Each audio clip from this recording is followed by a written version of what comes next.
semuanya, perkenalkan nama saya Dede Santi, mahasiswa S1 Akuntansi dari Digitech University dengan NIM 10225035. Video ini dibuat untuk memenuhi tugas kuliah akuntansi biaya yang diampun oleh Bapak Aceng Kurniawan. Hari ini saya akan membedah dapur produksi dari salah satu jajanan favorit kita semua, yaitu Bilor atau bisa disebut bihun telur. Usaha mikro ini fokus pada penyajian camilan yang ekonomis namun tetap berkualitas. Fokus utama pembahasan kita kali ini adalah bagaimana menentukan harga pokok penjualan atau HPP agar usaha ini tetap kompetitif namun tetap memberikan keuntungan yang sehat. Bagaimana sih proses produksinya? Proses produksi bihun telur dilakukan setiap hari untuk menjamin proses kesegarannya. Langkah-langkahnya meliputi: yang pertama, persiapan bahan baku. Pada tahap ini, fokus utamanya adalah memastikan kualitas bahan baku sesuai dengan standar untuk meminimalkan kegagalan produk atau reject. Pengolahan bihun jagung direndam hingga lentur lalu ditiriskan sampai kering. Kandungan air yang terlalu banyak akan membuat bihun sulit digulung atau menyebabkan minyak meletup. Homogenisasi adonan telur.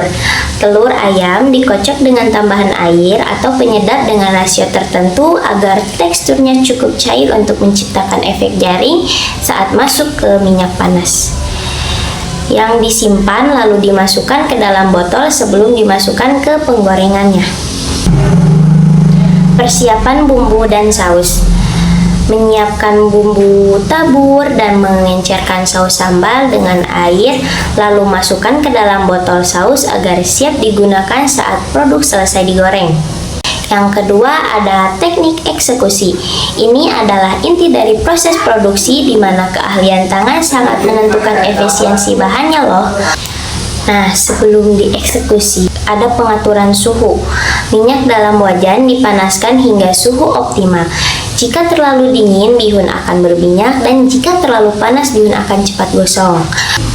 Proses yang sistematis ini penting untuk menjaga standar COST atau COS.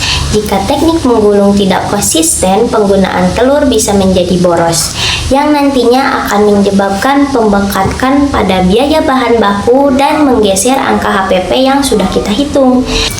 Dalam proses produksi ini, efisiensi penggunaan bahan sangat diperhatikan.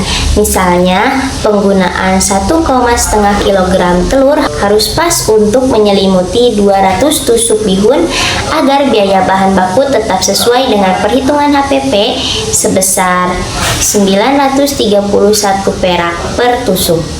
Yang ketiga adalah output, tahap terakhir untuk memastikan produk layak diterima konsumen, yaitu penirisan minyak. Produk ditiriskan sejenak agar tekstur tetap renyah dan tidak terlalu berminyak di dalam kemasan. Lalu setelah itu ada pemberian rasa. Penambahan bumbu seperti balado, keju, cabai dilakukan sesuai pesanan untuk menjaga variasi rasa. Lalu ada packaging. Pengemasan menggunakan plastik sesuai dengan perhitungan biaya operasional yang telah ditetapkan dalam HPP. Dalam akuntansi biaya, kita membagi pengeluaran menjadi 3 kategori utama. Yang pertama, biaya bahan baku dan penolong.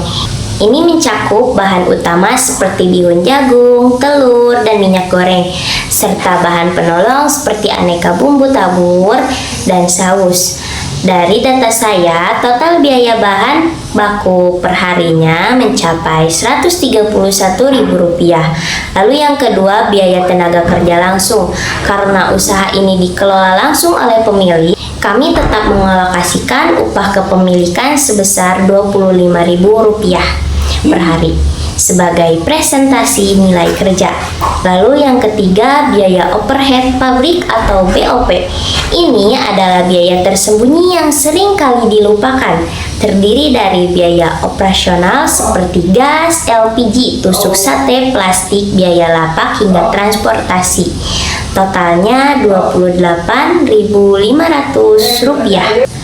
Lalu ada biaya penyusutan alas seperti gerobak, wajan, dan kompor yang dihitung per hari sekitar 1.639 perak. Sekarang mari kita hitung HPP-nya secara sistematis. Langkah pertama, kita hitung total biaya produksi. Mulai dari biaya bahan baku Rp131.000, biaya tenaga kerja Rp25.000, total BOP operasional dan penyusutan senilai Rp30.139 perak. Nah, di sini kita hitung nih total biaya produksinya. Kita hitung dari biaya bahan baku ditambah biaya tenaga kerja ditambah biaya BOP. Menghasilkan total biaya produksi yaitu Rp131.000 ditambah Rp25.000 ditambah Rp30.139 perak. Totalnya adalah Rp186.139 perak. Lalu langkah kedua, menentukan HPP per unit. Nah, dengan total biaya yang tadi yaitu Rp186.139 perak, kita menghasilkan 200 tusuk produk jadi. Nah, gimana sih ngitungnya? Nah, rumusnya seperti ini ya. Total biaya produksi dibagi jumlah produk. Nah, total biaya produksinya itu tadi Rp186.139 perak dibagi 200. Nah, 200 ini dari mana? 200 ini kita menghitung hasil produk jadi yang dihasilkan, yaitu 200 tusuk misal ya. Hasilnya adalah 930,69 perak. Atau kita bulatkan aja nih menjadi 931 per tusuknya. Lalu langkah ketiganya, kita menganalisis margin harga jual yang berlaku di pasar, yaitu Rp1.000 per tusuk. Margin per tusuk Rp1.000 dikurangi ya hasil yang tadi nih 931 perak, itu hasilnya 69 perak. Nah, secara presentase potensi margin kita adalah sekitar 6,9% atau sekitar 7% kalau kita bulatkan. Nah, kesimpulannya, berdasarkan analisis tersebut, dapat disimpulkan bahwa suatu usaha bihun telur ini memiliki HPP sebesar 931 perak. Dengan harga jual Rp1.000 nih, usaha ini sudah berada di titik aman atau menguntungkan. Namun, margin yang tipis menuntut efisiensi biaya yang tinggi atau peningkatan volume penjualan agar keuntungan total harian lebih maksimal. Penting bagi pelaku usaha mikro untuk tetap menghitung biaya penyusutan alat dan upah diri sendiri agar laporan keuangan mencerminkan kondisi bisnis yang sebenarnya, bukan sekedar sisa uang di laci. Demikianlah penjelasan analisis HPP bihun telur dari saya. Semoga bermanfaat bagi teman-teman yang ingin memulai usaha serupa. Saya Dede Santi pamit undur diri. Terima kasih dan sampai jumpa.